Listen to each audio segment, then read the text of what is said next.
and welcome to another edition of the Nightly News. I'm Chris Lee here with LPNN, bringing you all the news that is news and none of the news that isn't, most of the time. Tonight's episode is brought to you in part by our amazing sponsors. We have H&R Block right here in Page, Arizona, Big John's Texas Barbecue, and the Page Public Library. A big shout out to them for helping us get you guys the news in real time. And a big shout out to you guys. Thank you so much for being here, and thank you for liking, commenting, and sharing on all of these videos.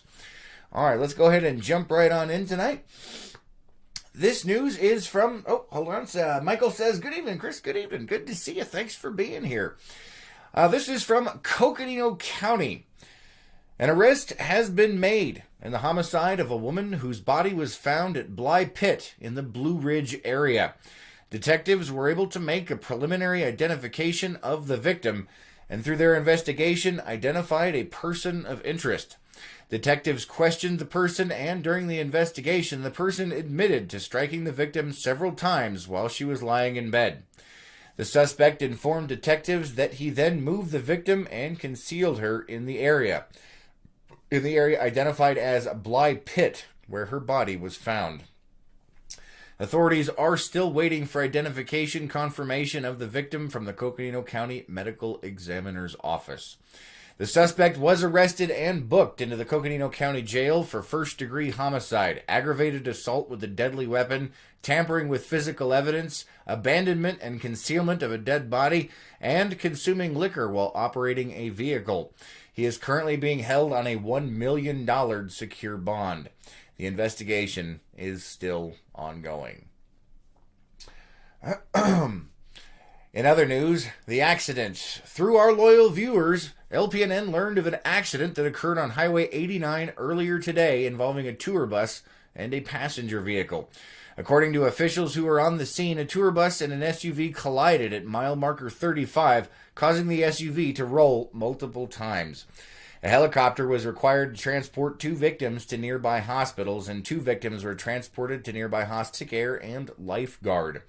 Several witnesses spoke with LPNN who claimed that the tour bus moved the cause of the accident, any injuries or details, and other information related to the incident. We also have, there are several posts up in the Lake Powell. Once again, we are waiting for confirmation on some of these facts from the authorities, but the ones that we do have are solid. All right.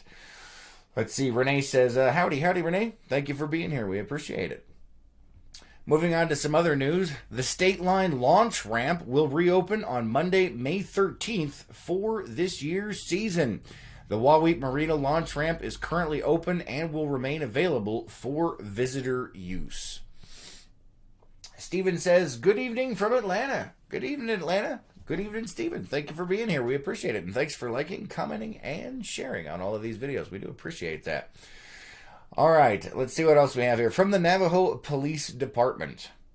The Navajo Police Department has announced late last night that a body was found in McElmo Creek, and it is believed to be that of 4-year-old Andine Cookie Jones. Andine went missing on March 14th after she wandered off from her home just 3 miles north of the Aneth Chapter House near McElmo Creek. According to a family statement posted on social media last night, volunteers discovered the body believed to be that of Andine Cookie Jones around 6:15 p.m. along McElmo Creek, 3 miles south of their home. In the statement, the family thanked all the volunteers and rescue officials for their time and help, and also asked that their privacy be respected during this time. We, the family of the missing 4-year-old Andine Jones, are heartbroken to announce that the search for Andine has come to an end, the statement from the family said. Andine Cookie Jones will be greatly missed by all who knew her and who loved her.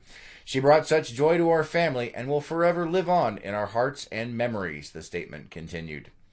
The Navajo Police Department has stated that Andine's parents have identified her, but identification confirmation is pending from the Office of the Medical Examiner.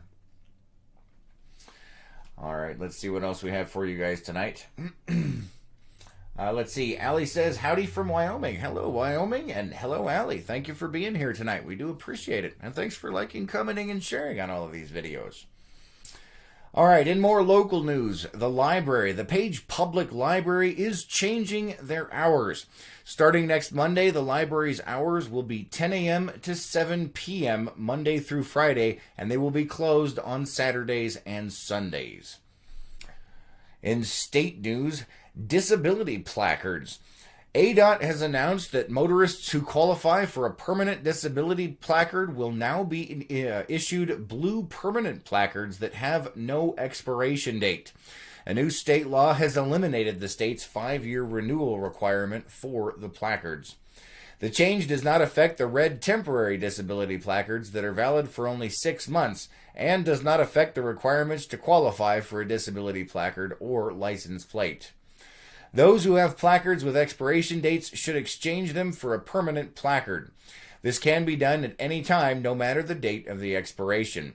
There is no charge for the exchange. To make it easier, motorists can go to the Arizona Department of Transportation's Service Arizona website to request a new placard. The placards are designed as a convenience for disabled drivers who may use more than one vehicle, or for those who drive a disabled person in a vehicle without a disability plate. Thank you for liking, commenting, and sharing on all these videos. We do appreciate it. And the Wave is giving us the wave. Good to see you, Wave. Normally we only see you in the morning. Nice to see you tonight. Thanks for being here. And Mario says hello. Hello, Mario.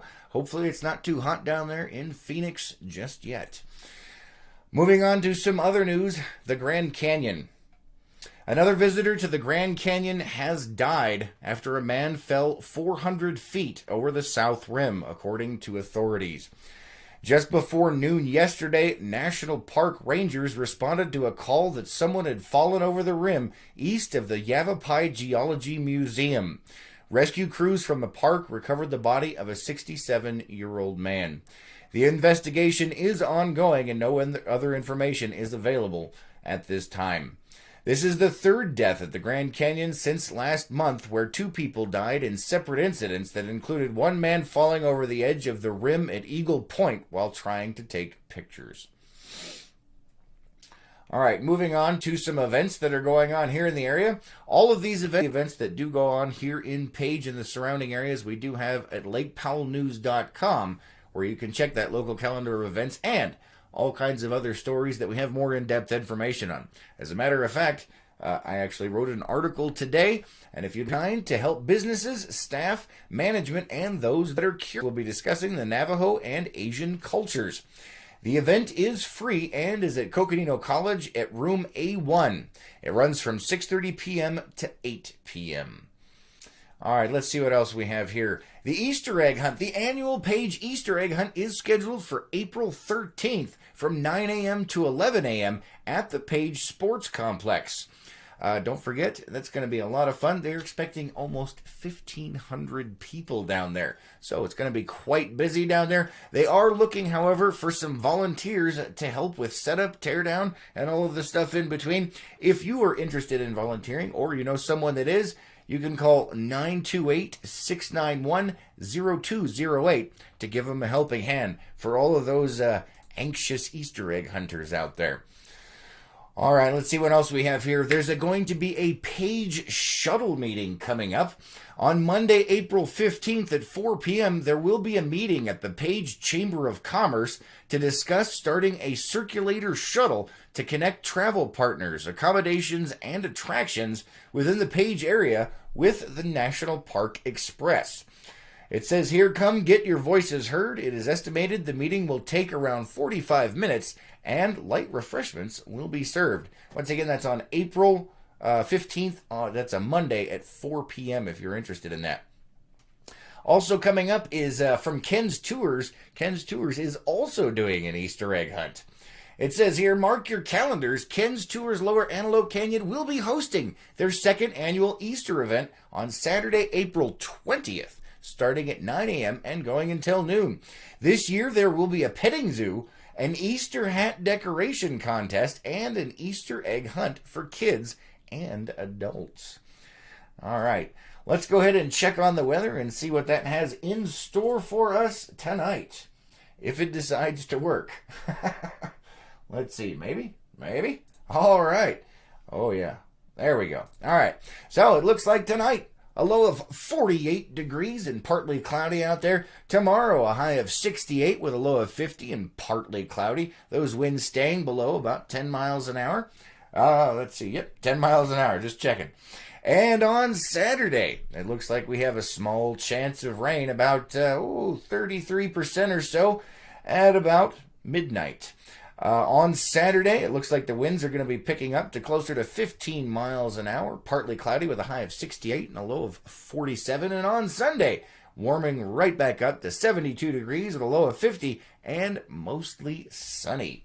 So it looks like a fairly nice weekend in store for us out there. Let me go ahead and check the comments before we move on here. Antelope Canyon says, woot, woot. Good to see you, Antelope Canyon. Very odd. You guys are usually only on the Morning Cup. We appreciate you guys being here tonight on the Nightly News. Thank you for liking, commenting, and sharing on all these. It's good to see you here. All right, let's go ahead and cover what is coming up tomorrow on our calendar of events. Today is the 4th, making tomorrow the 5th. Friday the 5th at 10 a.m., we have DVD exercises over at the community center. At 1:30 p.m., we have Kids Donation Not Blanket over at the Page Library. A little bit of a craft there. And at 6:15 p.m., over at the community center, we have Zumba, which, from all I hear about, is a lot of fun. And if you're interested, you should head on down there. Don't forget, it is free for everybody. All right, guys, I'm going to check the comments one more time over here. Let's see. Mario says, nope, not yet. Getting ready for it. Yes, I bet. It's going to get toasty down there. Stay cool. All right, guys, that's all we have time for tonight. Thank you so much for being here, and thank you for liking, commenting, and sharing on all of these videos. We really do appreciate it. Have an epic night, and we'll see you tomorrow on The Morning Cup. Until then, while we have more technical difficulties.